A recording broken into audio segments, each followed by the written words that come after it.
आदाब सलाम, मैं हूं चांद हसन और आपका स्वागत है हमारे भारतीय नेटवर्क पे। नीतीश का बड़ा धमाका, महागठबंधन 35 पर ढेर, एनडीए की जीत के 10 मास्टर स्ट्रोक। नीतीश कुमार इस बार राजनीतिक परीक्षा में कामयाब साबित हुए हैं क्योंकि बिहार विधानसभा चुनाव में महागठबंधन आपसी कलह में बुरी तरह पिछड़ गया और उनकी सीटें करीब 35 तक सिमट गई हैं, जबकि जेडीयू को चिराग पासवान के साथ गठबंधन करने का हर संभव फायदा मिला और उसे लगभग 32 सीटों का असली लाभ हुआ। इस जीत की चुनिंदा 10 बड़ी वजह साफ झलकती हैं। सबसे पहली वजह रही डबल इंजन विकास एजेंडा। एनडीए ने केंद्र व राज्य दोनों स्तरों पर विकास की झड़ी लगा दी। ये संदेश दिया कि सत्ता में रहने से फायदा मिलेगा। सबसे पहली वजह रही डबल इंजन विकास एजेंडा। एनडीए ने केंद्र व राज्य दोनों स्तरों पर विकास की झड़ी लगाकर यह संदेश दिया कि सत्ता में रहने का फायदा मिलेगा और जनता को सड़कों, बिजली, सोशल वेलफेयर एवं महिलाओं के लिए कल्याणकारी योजनाओं का अनुभव दिखा। दूसरी वजह महिलाओं की मजबूत भागीदारी है।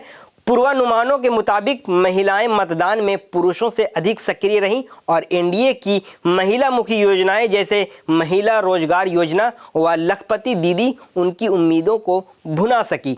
तीसरी बड़ी वजह रही नीतीश कुमार की सुशासन बाबू का छवि ब्रांड।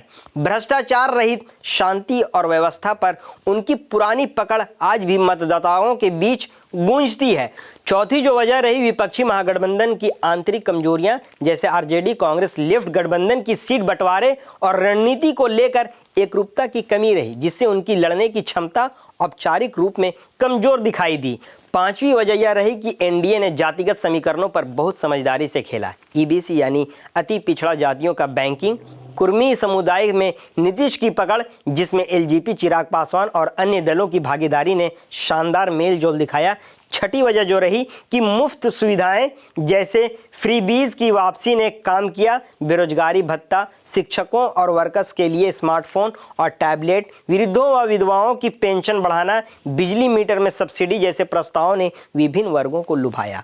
सातवीं वजह कानून व्यवस्था की अपील थी। लोगों को पूर्व के जंगल राज की याद भी थी और एनडीए ने सुशासन, भ्रष्टाचार नियंत्रण और सुरक्षा की बात जोर शोर से उठाई, जिससे बहुत से मतदाता उन्हें भरोसेमंद विकल्प मान सकें। आठवीं वजह युवा वोटर रहे। एनडीए ने युवाओं को लक्षित कर यह संदेश दिया कि उनकी सरकार में रोजगार और विकास बेहतर होगा और साथ ही यह याद दिलाया कि विपक्षी शासन में पिछली बार कानून व्यवस्था पर सवाल उठे थे। नौवीं वजह प्रधानमंत्री मोदी और उनके प्रचार अभियान का असर रहा। मोदी नीतीश की जोड़ी ने पुरानी दोस्ती और सत्तारूढ़ शक्ति का उपयोग कर रणनीति रैलियां चलाई और एनडीए के स्टार प्रचारक लगातार मतदाताओं के बीच गए, जिससे समर्थन मजबूत हुआ। 10वीं और सबसे अहम वजह यह रही कि महागठबंधन का वोट चोरी और एसआईआर जैसे विवादों पर आधारित प्रचार कारगर साबित नहीं हुई। ये मुद्दे जितना विरोधी दलों को लगते थे उतना व्यापक समर्थन मतदाताओं के बीच नहीं बना सके, जबकि विकास कल्याण आधार वाले वादे और उनकी डिलीवरी एनडीए की सच्चाई बनाई। इन सब मिली जुली वजहों से मिलकर एनडीए को न सिर्फ सीटों की भारी बहुमत दिलाने में मदद की, बल्कि यह संदेश भी दिया कि नीतीश कुमार के नेतृत्व में विकास और सुशासन की सत्ता फिर से एक बार मजबूत गठबंधन के रूप में लौट आई है और बिहार के मतदाताओं ने इस पर भरोसा दोहराया है। श्रीनगर थाने में भयानक ब्लास्ट, 9 की मौत। डीजीपी बोले ये सिर्फ हादसा। श्रीनगर में नौगाम थाने में हुए इस भीषण धमाके ने पूरे जम्मू कश्मीर प्रशासन और सुरक्षा एजेंसियों को हिला दिया है, क्योंकि शुक्रवार देर रात हुए इस विस्फोट में आधिकारिक आंकड़ों के अनुसार 9 लोगों की मौत हो गई है और करीब 29 लोग घायल हुए हैं, जिनमें कई फॉरेंसिक विशेषज्ञ, पुलिसकर्मी और जांच दल के सदस्य शामिल हैं। यह धमाका उस समय हुआ जब थाना परिसर में फरीदाबाद से बरामद की गई विस्फोटक सामग्री का सैंपल परीक्षण के लिए जा रहा था, जिसे कुछ दिन पहले हरियाणा पुलिस और केंद्रीय एजेंसियों ने एक बड़े मॉड्यूल का पर्दाफाश करते हुए जब्त किया था। जांच अधिकारियों ने बताया कि यह विस्फोट सामग्री कुल लगभग 360 किलो के आसपास थी और इसे अत्यंत संवेदनशील माना जा रहा था, इसलिए इसे नियंत्रित वातावरण में जांच के लिए श्रीनगर लाया गया था। लेकिन शुक्रवार रात थाने के अंदर अचानक तेज आवाज के साथ जोरदार विस्फोट हुआ,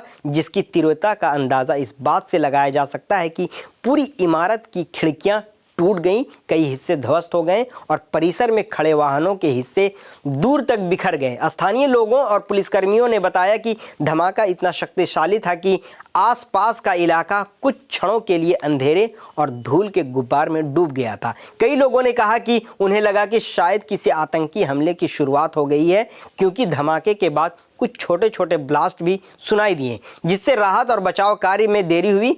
चश्मदीदों ने बताया कि घायल पुलिसकर्मियों और अधिकारी जमीन पर गिर गए थे और कई लोग मलबे में दब गए। फायर ब्रिगेड और आपातकालीन मेडिकल टीमों को तुरंत मौके पर बुलाया गया, जिन्होंने घंटों तक चला रेस्क्यू अभियान में चलाकर घायलों को अस्पतालों में भर्ती कराया। अस्पताल प्रशासन ने पुष्टि की है कि घायलों में से कई की हालत गंभीर बनी हुई है, जिन पर सर्जरी की जा रही है। जम्मू कश्मीर के डीजीपी नलिन प्रभात ने मौके पर पहुंचकर स्थिति का जायजा लिया और कहा कि फिलहाल प्राथमिक जांच से यह स्पष्ट होता है कि यह एक हादसा है, किसी आतंकी साजिश के संकेत अभी तक नहीं मिले हैं। उन्होंने यह भी कहा कि विस्फोटक सामग्री अत्यंत अस्थिर थी और संभव है कि जांच प्रक्रिया के दौरान किसी तकनीकी त्रुटि, घर्षण, तापमान या केमिकल रिएक्शन के कारण ब्लास्ट हुआ हो। हालांकि उन्होंने यह भी स्पष्ट किया है कि इस स्तर का विस्फोट बिना तकनीकी जांच के पूरी तरह एक्सीडेंटल कैसे हो सकता है, इसे समझने के लिए एक विशेषज्ञ समिति बनाई जा रही है,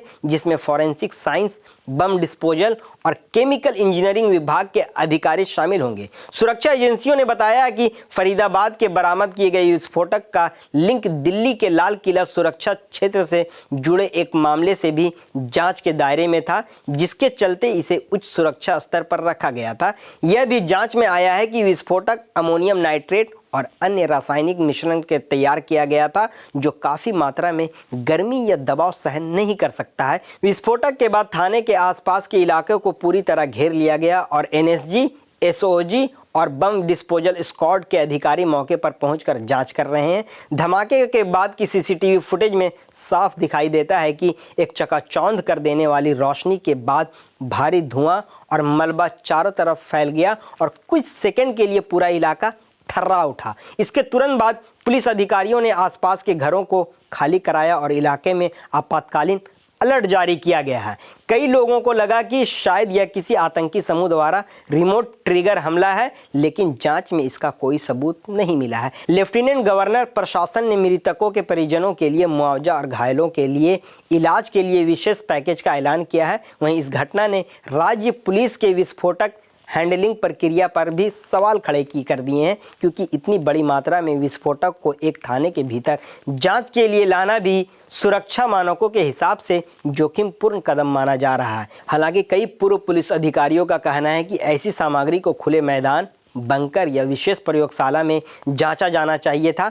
पूरे मामले को अब केंद्र और राज्य दोनों स्तरों पर गंभीरता से लिया जा रहा है। सुरक्षा एजेंसियों को यह पता लगाने में जुटी है कि कहीं विस्फोटक सामग्री पहले से ही अस्थिर अवस्था में तो नहीं थी, या फिर जांच प्रक्रिया में किसी ने सुरक्षा प्रोटोकॉल का पालन नहीं किया।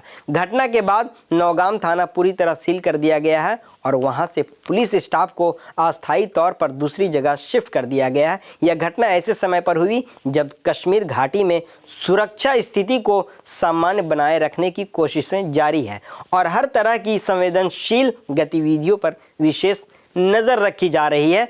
भारी सुरक्षा तैनाती, एक्सपर्ट जांच और सरकार निगरानी के बावजूद हुए इस बड़े हादसे ने राज्य की सुरक्षा व्यवस्था को झटका दिया है और आने वाले दिनों में विस्फोटक और केमिकल सामग्री की हैंडलिंग प्रक्रिया को और भी सख्त करने की आवश्यकता पर जोर दिया गया। तो आज के लिए इतना ही। ऐसी ही खबरों के लिए देखते रहिए हमारे चैनल को लाइक, शेयर, सब्सक्राइब करना ना भूलें। धन्यवाद।